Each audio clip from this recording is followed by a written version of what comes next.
The threat came by way of social media post Friday morning.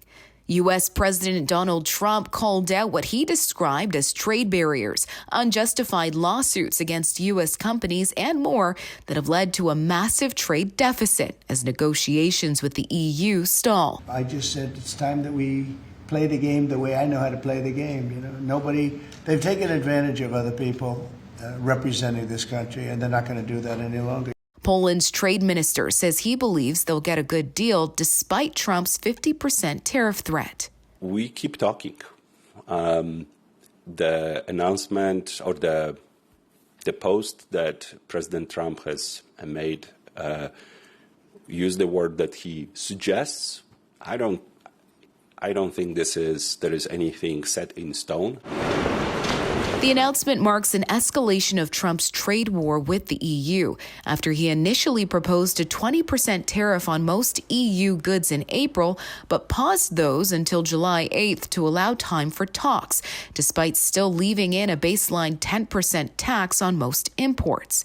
Germany's foreign minister on Friday said U.S. President Donald Trump's threat to raise tariffs on European Union trade helps nobody, and that Berlin would continue to support the EU to negotiate with Washington. Die Reaktion obliegt der Europäischen Kommission. It is up to the European Commission to respond.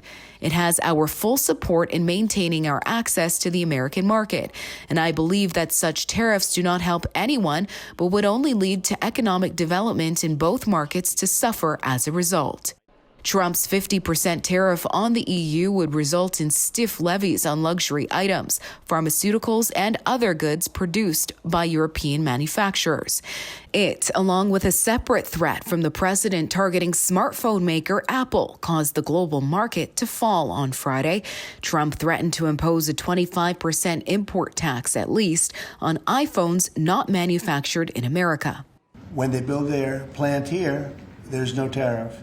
So they're going to be building plants here. But I had an understanding with him that he wouldn't be doing this. He said he's going to India to build plants. I said, that's okay to go to India, but you're not going to sell into here without tariffs. And it's not just Apple. The president says that 25% tariff will also apply to Samsung and other smartphone makers, saying it could start at the end of June. The EU has not yet commented on the latest threat, which came just ahead of trade talks scheduled between the two sides. For City News, I'm Rhianne Campbell.